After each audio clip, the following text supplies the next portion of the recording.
अल्लाह ने तुम्हें दो चीजें दी हैं, अब कमाल बात ये है, जो उसकी अपनी थी, और कह के दी हैं। क्या?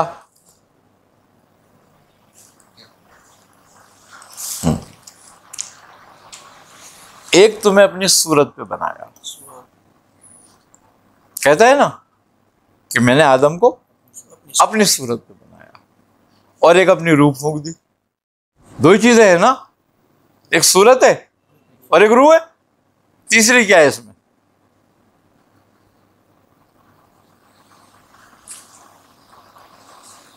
तो फिर तुम कौन हो?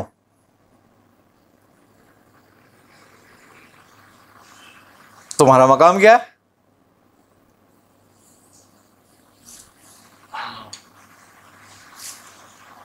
लेकिन ये जबान से बात करने की नहीं है, ये हाल वारद होने पर है।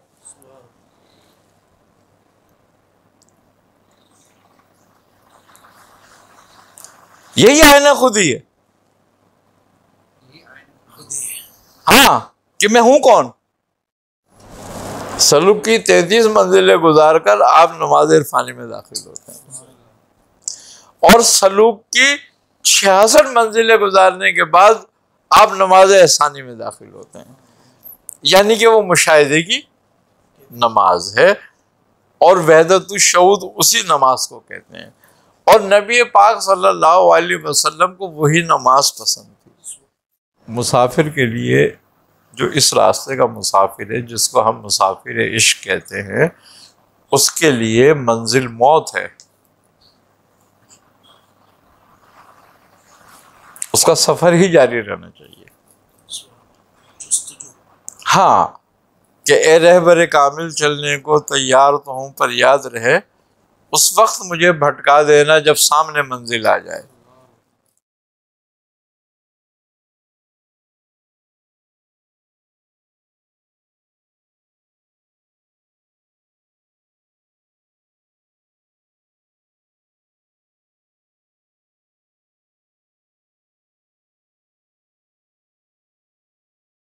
नबी करीम सल्लल्लाहु अलैहि वसल्लम की हदीस मुबारक भी कि हज़रत जिब्राइल ने पूछा कि या रसूलल्लाह, एहसान का मतलब क्या है? तो अब बुजुर्गों ने उसको दो हिस्सों में तकसीम कर दिया। वो कहते हैं कि सलात इरफानी और सलात एहसानी। एहसानी ये है कि गोया वो तू उसे देख रहा है, और इरफानी ये है कि वो तुझे देख रहा है। अब एक है सलात ईमानी, जिसको हम सलात तकलीदी कहते हैं। अब वो सलात ईमानी जो है, वो आम लोग हैं सारे, जो ना उसे देख रहे हैं ना उन्हें देख रहा है। उनके तस्वुर में कोई ऐसी बात नहीं है, बस उन्होंने जाके अल्लाह अकबर कहा और खड़े हो गए इमाम के पीछे। ये सलात ईमानी है, इसका फायदा है, सवाब है इसका बस। और अपने ऊपर जो कर्ज है, हम पे जो फर्ज है, वो अदा हो जाता है, और अल्लाह उसको भी कबूल करता है। लेकिन जो अल्लाह चाहता है, जैसी नमाज, वो सरवर आलम सल्लल्लाहु अलैहि वसल्लम ने फरमाई कि यह एहसानी है। आई समझ में बात? अब सलात ईमानी वालों में जो है, जो तकलीदी नमाज पढ़ते हैं, अब उनमें कुछ लोग ऐसे हैं कि जिनकी नमाज अच्छी होती है, कुछ लोग ऐसे होते हैं कि जिनकी नमाज नाकिस होती है, कि उनके वजू में नुक्स हो गया, उनके कपड़ों में नुक्स हो गया, उनकी नीयत में नुक्स हो गया, उनके पढ़ने में नुक्स हो गया, लेकिन कबूल वो भी की जाती है। क्यों? कि कबूल उसकी नीयत की जा रही है कि वो मौजूद है। देखो, सलात इरफानी जो है, गोया वो वही है कि इतना ज़रूर तसव्वुर करके वो तुझे देख रहा है। तो इसका मतलब ये हुआ कि इसमें दो हालतें हैं। एक हालत ये कि मैं उसे देख रहा हूँ, तो ये मुशाहिदे की हालत है। एक ये हालत है कि वो मुझे देख रहा है, तो ये मुराकबे की हालत है, यानी कि अपनी निगरानी की हालत है। अब निगरानी अपने जाहिर और बातिन दोनों की है। . . . . . . . . . . . . . . . . . . . . . . . . . . . . . . . . . . . . . . . . . . . . . . . . . . . 。 . . 。 .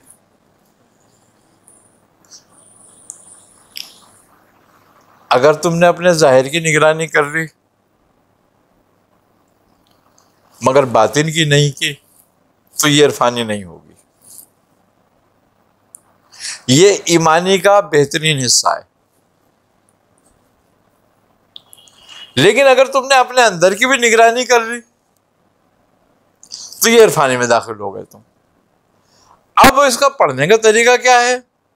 पढ़ना तो वही है जो नमाज है, सिर्फ आपने इसमें यकसूही हासिल करनी है। यानी कि आपकी सलात इरफानी जब होती है जब आप फनाफी शेख हो जाते हैं। सलूक की 33 मंजिलें गुजार कर आप नमाज इरफानी में दाखिल होते हैं और सलूक की 66 मंजिलें गुजारने के बाद आप नमाज एहसानी में दाखिल होते हैं। यानी कि वो मुशाहिदे की नमाज है और वहदतुश शऊद उसी नमाज को कहते हैं। और नबी पाक सल्लल्लाहु अलैहि वसल्लम को वही नमाज पसंद थी, जैसे कि हजरत अली करम अल्लाह वजह के बारे में है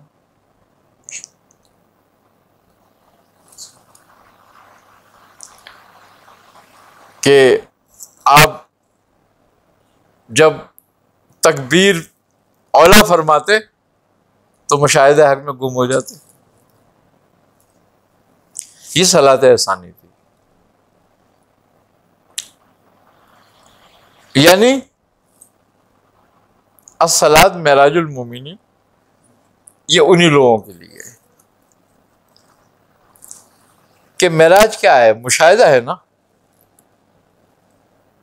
मुशाहिदा ही हक हुआ था ना मेराज में, तो हर मोमिन के लिए है ये। मगर वो अपने दर्जात और अपनी तवज्जुहात के मुताबिक अलग अलग उसका मेराज है। अब इसको समझना इतना आसान नहीं है जब तक कि तुम्हारा तसव्वुर शेख कामिल ना हो जाए, जब तक तुम्हारी समझ में ये बात नहीं आती। हम जबान से कितना कहें कि ऐसा मुराकबा करो, ऐसा करो, वैसा करो, ये सब काल है और काल का कुछ फायदा नहीं होता जब तक हाल वारज ना हो। हरी मिर्च का जिक्र करते रहो, किसी की जबान पे लगेगी? किसी की जबान में नहीं लगेगी। और जब हरी मिर्च मुंह में रख लो फिर जरा बात कर लो। तो ये मंजिलें हाल की हैं कि जब हम पर कैफियत वारिद होगी और हम उस तसव्वुर को कामिल करेंगे और जब रियाजत के जरिए वहां तक पहुंचेंगे तो हमें मालूम होगी उसकी लज्जत का कि क्या लज्जत है इसकी। वैसे हम 1000 बातें करते हैं, उसमें बैठे हुए 10 मरतबा इस बात पे बात करिए कैसे नमाज पढ़नी चाहिए, है ना ये बात, लेकिन वो पूरी मुकम्मल नहीं होती वो बात जब तक कि कोई उसमें गोताज़न ना हो। मुसाफिर के लिए, जो इस रास्ते का मुसाफिर है, जिसको हम मुसाफिर इश्क कहते हैं, उसके लिए मंजिल मौत है। उसका सफर ही जारी रहना चाहिए। हाँ कि ए रहबर कामिल चलने को तैयार तो हूं पर याद रहे उस वक्त मुझे भटका देना जब सामने मंजिल आ जाए, ताकि मेरा सफर ना रुके, मेरी जुस्तुजू ना रुके। क्योंकि इश्क में मंजिल की अहमियत नहीं है, जुस्तुजू की अहमियत है। मंजिल तो है ही तेरे पास, मंजिल पे तो पहुंचा हुआ ही है, तो इश्क कर ना कर। अल्लाह ने तुम्हें 2 चीजें दी हैं। अब कमाल बात ये है जो उसकी अपनी थी और कह के दी हैं। क्या?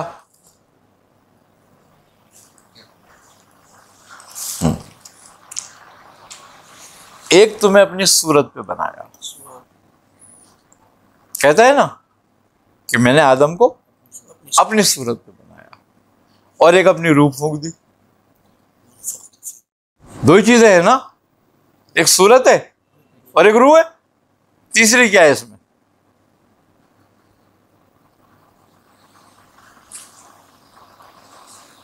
तो फिर तुम कौन हो?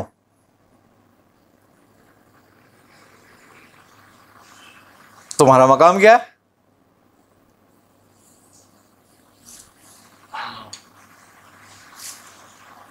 लेकिन ये जबान से बात करने की नहीं है, ये हाल वारद होने पर है।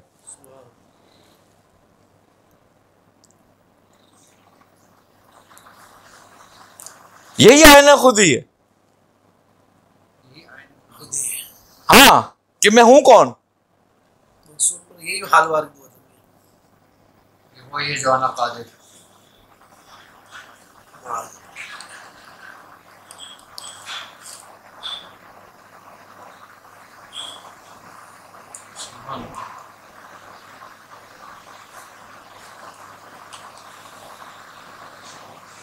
मैं कौन हूं, क्या हूं, क्या मेरी हकीकत है?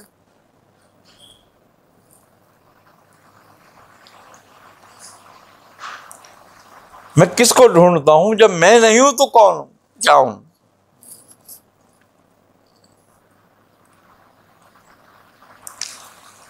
यही दो बातें तुम्हें वहदत वजूद और वहदत शहूद का पता देती हैं। हाँ, वहदत वजूद गोया क्या चीज है? वहदतुल वजूद गोया है क्या चीज? वहदतुल वजूद एक वजूद है। वहदत के मायने एक और वजूद के मायने वजूद। एक वजूद है। कैसे हो सकता है एक वजूद है? अब कोई ये कहता है वजूद कैसे हो सकता है एक, तो फिर वहदतुल वजूद की तरदीद है ये।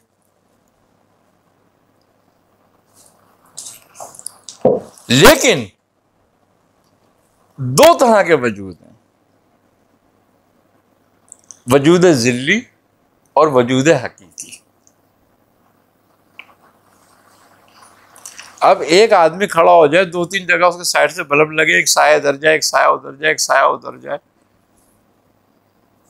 तो वो साये तो तीन दो हो गए, मगर वजूद कितने? वजूद एक है। असल वजूद जिसको वजूद कहा जाता है, वो वजूद वो है जो ना आदम से आया हो ना आदम में जाए, वो वजूद है। अब वो कौन सा वजूद है? वो वजूद है जो वजूद से पाक है। सुभान अल्लाह। जो लफ्ज़ वजूद से भी पाक, जो लफ्ज़ वजूद से भी पाक है। ना वो आदम से आया ना आदम में गया ना आदम में जाएगा, हमेशा से हमेशा रहेगा, और आदम से भी पाक और वजूद से भी पाक और वजूद भी।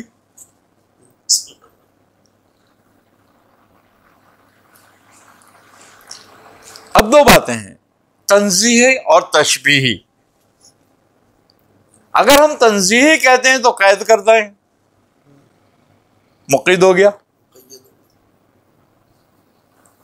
हो जाता है ना मुक़य्यद। अगर हम तशबीह करते हैं तो कुफ्र हो जाता है।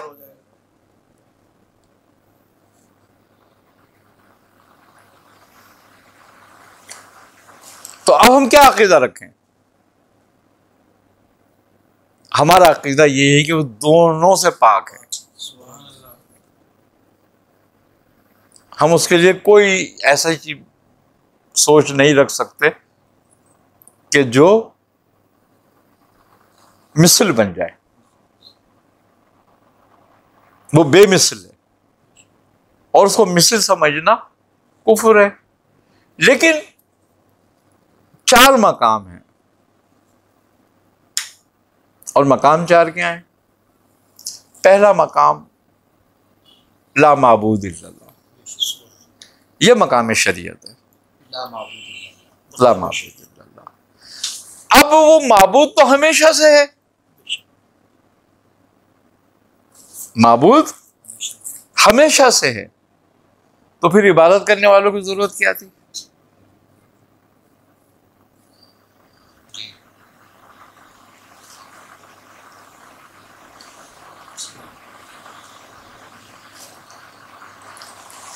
उसकी सिफत महबूबियत तो उसकी जात के साथ है ना हमेशा से।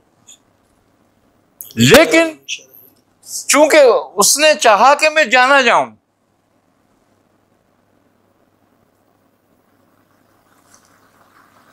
जब चाहा मैं जाना जाऊं तो अब वो तमाम सिफात,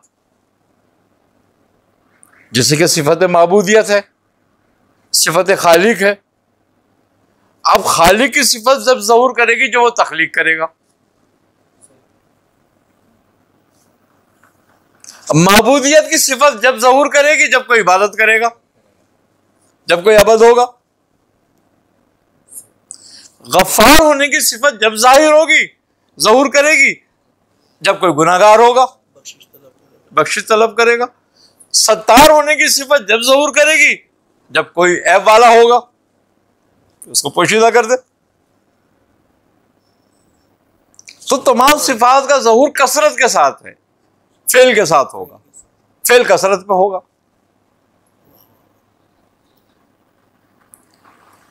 आगे समझो बात। अब जो कुछ फेल है, जो कुछ हो रहा है, वो तमाम का तमाम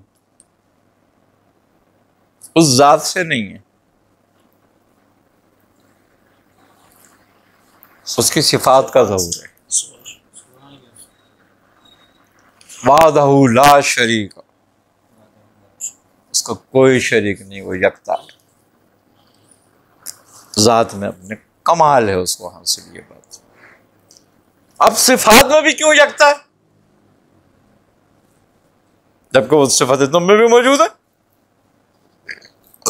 लेकिन उस सिफात में क्यों यकता है कि उसकी सिफात कदीम है उसकी जात के साथ और तुम्हारी हादिस है।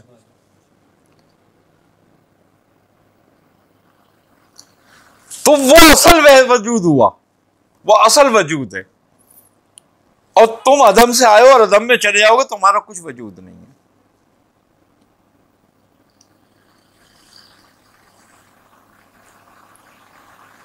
तो कायनात इसलिए वजूद में नहीं है, लेकिन चूंकि ये कायनात की तख्लीक हुई है, ये वहदत से कसरत में आई है, उसी की सिफात के अफ़ेल की वजह से ज़हूर किया है, तो शरीयत इसको मानती है, तस्लीम करती है। शरीयत को क्यों तस्लीम करती है कि शरीयत का कानून किस पर लागू होगा। तो जिस पर शरीयत का कानून लागू हो रहा है वो कसरत में मौजूद है और उसको शरीयत के कानून की पासदारी करनी है, वो उस कानून में मौजूद है। शरीयत नासूद के लिए है, मलाकूत में शरीयत नहीं है, जबरूत में शरीयत नहीं है। आप बरज़ख में चले जाओगे, बरज़ख में शरीयत लागू होती है, जन्नत में शरीयत लागू होगी, इसलिए कि शरीयत कानून है, और कानून वहां होगा जहां वजूद, जहां अफ़ाल फेल सरजद होंगे। आई ना समझ में बात। अब ये वजूद गैर हकीकी है, ज़िल्ली है, क्योंकि अदम से जाहिर हुआ है और अदम में जाएगा, तो इसकी कोई हकीकत नहीं। आगे समझो बात। लेकिन ये मौजूद है शरई एतबार से, ला मौजूद इल्लल्लाह। ये दूसरा कलमा आ गया। शरीयत का कलमा क्या था? ला माबूद इल्लल्लाह।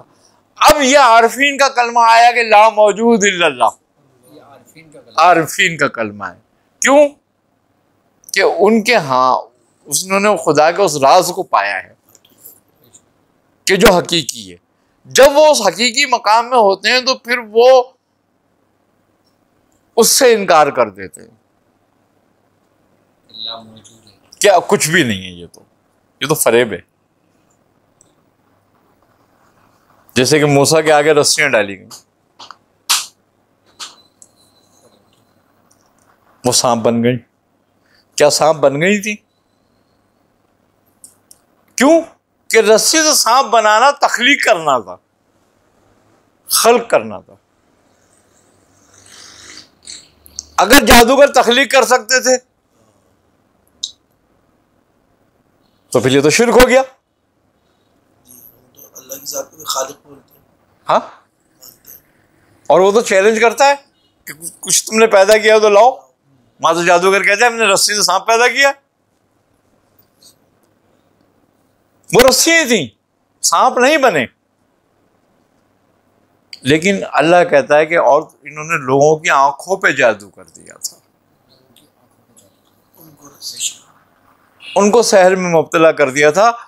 तो जब आंखों को फरेब डाला गया तो फरेब में तुम्हें बताया गया कि देखो सांप हैं, तो तुम्हें फरेब में वो सांप ही नजर आ रहे थे। उस फरेब में, धोखे में तुम धोखा खा रहे थे उससे, उनके जादू से। जैसे कोई आदमी तुम्हारे आगे बड़ी प्यारी प्यारी बातें करता है और तुम्हारे पैसे हथिया लेता है, दिमाग पे फ्रेम कर देता है, फ्रेम में आ जाते हो तुम उसके अच्छी बातों के और लालच में आ जाते हो, तो तुम उसमें भरोसा करते हो, एतमाद करते हो और अपनी रकम उसके हवाले कर देते हो। बाद में फिर तुम ही उसको गालियां पकड़ रहे होते हो कि हमें धोखा दे के ले गया। ये फरेब हैं मुख्तलिफ किस्म के। तो ये भी एक फरेब था जो सब पे किया गया, जिसका असर मूसा अलैहिस्सलाम की भी आंखों पर हुआ, जिससे आप पीछे हटे। तो अल्लाह तबारक व तआला ने कहा वही की है, मूसा ये जो तुम्हारे हाथ में आसा ये डाल दो नीचे। आपने वो आसा छोड़ दिया, वो अज़दा बना, वो अज़दा बन गया, आसा अज़दे में तब्दील हो गया। क्यों? कि हुक्म किसका था? रब का। वो तख्लीक करने वाला है। उसने आसे को तख्लीक कर दिया अज़दे की शक्ल में, उसको शक्ल दे दी उसकी, वो सबको निकल गया। जब जादूगरों ने ये देखा कि ये फरेब नहीं है, ये अज़दा, ये वाकई तब्दील हुआ है, तो उन्होंने क्या कहा कि हम मूसा के रब पे ईमान लाते हैं।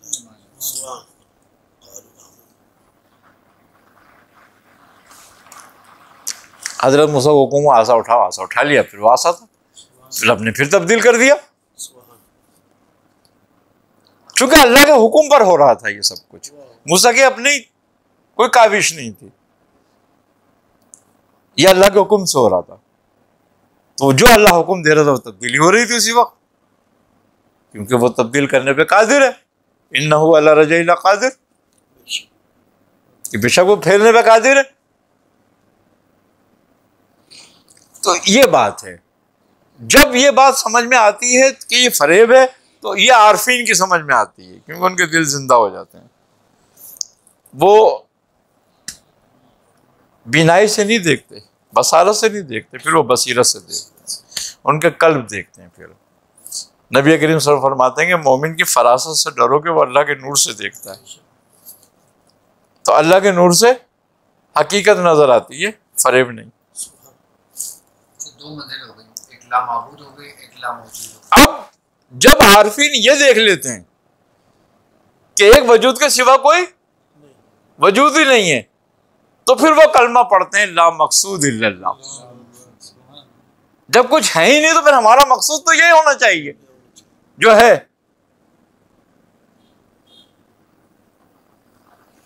और ये मर्तबा वाक़फीन का है। फिर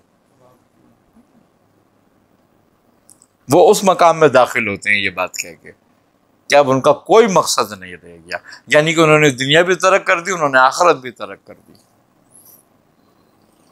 उनका मकसूद सिर्फ एक रह गया और वो है अल्लाह। ये मकाम इखलास है। हाँ, कि अब मकसद ही खत्म हो चुके सारे, बस अब ये मकाम इखलास से वो मकाम शहूद में दाखिल होते हैं।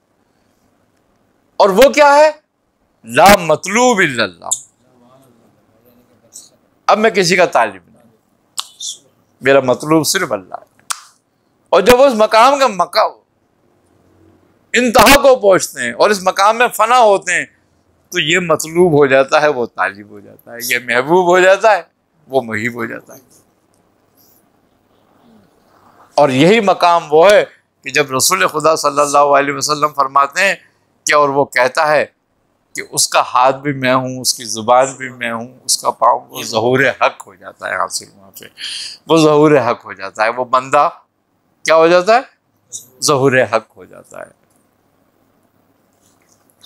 ये वो मकाम है 4। अब ये चारों मकाम जो हैं शुरू कहां से हुए? ला माबूद इल्लल्लाह से, यानी कि शरीयत से शुरू हुए और हकीकत पे खत्म हुए। हाल से शुरू के हाल पे चला गया। तो शरीयत जो है वो काल से शुरू होती है, और ये शरीयत ये नहीं कहती कि तू काल पर रहे, बस साबिकून का मकसद क्या हुआ कि इससे आगे बढ़ और आगे बढ़, यानी कि शरीयत से उठ तरीकत पे जा, तरीकत से उठ मार्फत पे जा, मार्फत से उठ हकीकत पे जा।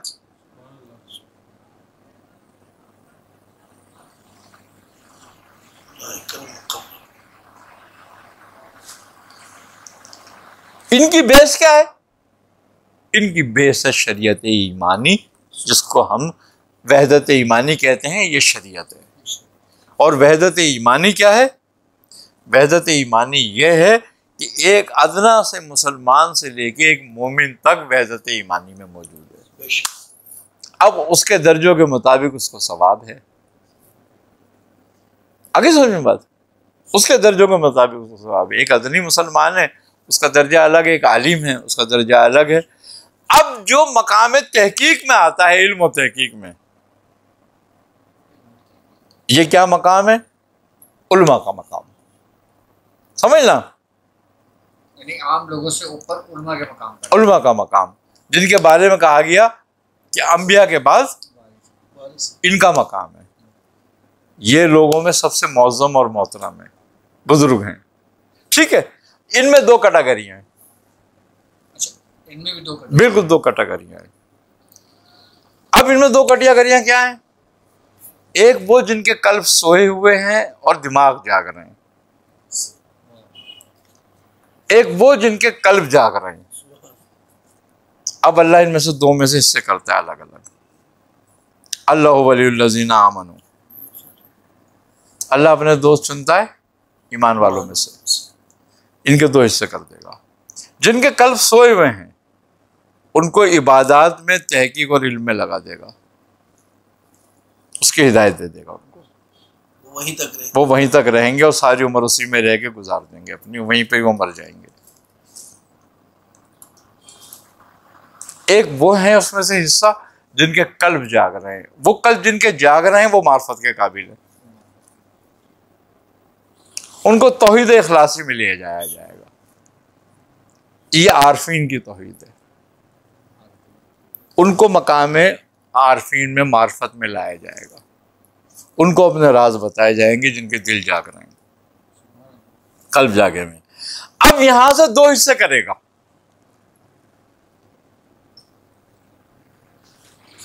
एक उसी मकाम में रहेंगे, उनको मार्फत रहेगी। एक उनमें वो हिस्सा होगा जो उस मार्फत के जरिए उसके आशिक हो जाएंगे। एक वो होगा कि जो उसकी मार्फत के वजह से उससे मोहब्बत करने लगेंगे, और एक उसके आशिक हो जाएंगे। तो जो उसके आशिक हो जाएंगे उनको वो इखलासी से निकाल लेगा, शहूद में ले जाएगा।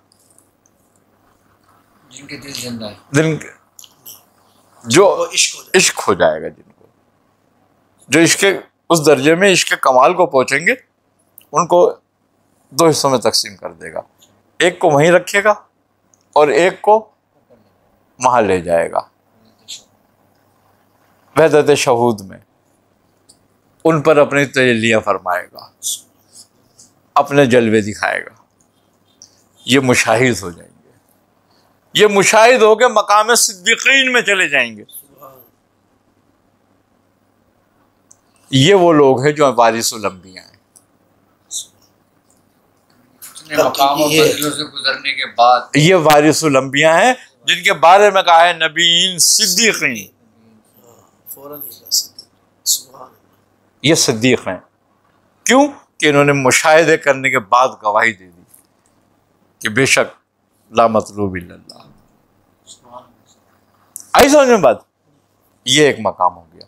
अब आरफीन का जो मकाम जिसमें ये रह गए, मकाम इखलास में, जब ये मोहब्बत से आशिक हो जाएंगे, इनकी मोहब्बत कमाल को पहुंच के इश्क में बदल जाएगी, फिर ये भी उस मकाम में दाखिल किए जाएंगे। आई ना समझ बात। और जो नहीं उस मकाम तक पहुंचेंगे वो उस मकाम में रहेंगे। अच्छा, ये रब की अता से होगा या रियाजत से भी हो सकता है? ये देखो दोनों बातें हैं इसमें।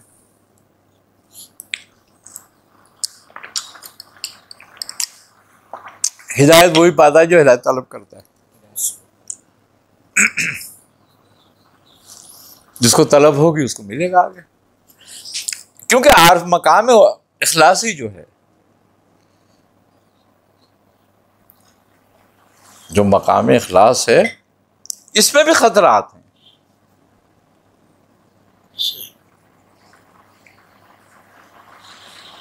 एक राय के बराबर भी दलील है तो आरिफ नहीं होगा। इनको उसको उतारना पड़ेगा। हाँ, अब ये शौदा हैं, ये शहीद हैं, ये लोग उसकी मोहब्बत में शहीद हुए यहाँ पर आने के लिए। कौन लोग? ला मकसूद इल्लल्लाह, ये ला मकसूद इल्लल्लाह वाले, वही जिहाद है जो जिहाद से जिहाद अकबर है। अब ये शहीदों में है। पहला दर्जा नबीन, दूसरा दर्जा सिद्दीकीन, तीसरा दर्जा शौदा है। ये जिहाद अकबर वाले हैं। अब शौदा दो ही हैं, एक ये तो जो अल्लाह के रास्ते में शहीद हुआ लड़कर, वो भी शहीद है, और ये जो अल्लाह की मोहब्बत में शहीद हुआ, अपने नफ्स को कत्ल कर दिया।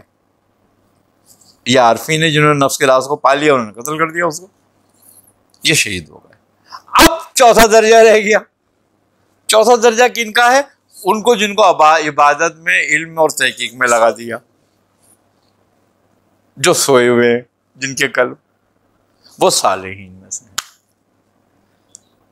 अब अल्लाह के दर्जे क्या हैं? उसने कितने मुकर्रर किए लोग बंदों के लिए? नेमत वालों के जो दर्जे हैं, जिनको नेमतें दी गई, वो 4 हैं। नबीन, इनको नेमत है। सिद्दीकीन, इनको नेमत है। शौदा, इनको नेमत है। सालेहीन, इनको नेमत है। हर नेमत दर्जे के हिसाब से रब का गुलशन है, फूल अलग अलग, फूल अलग अलग है। यही बात है कि मैं जाना चाहूँ, ये सारे अंदाज हैं उसको जानने। बस उसके जानने के अंदाज हैं ये।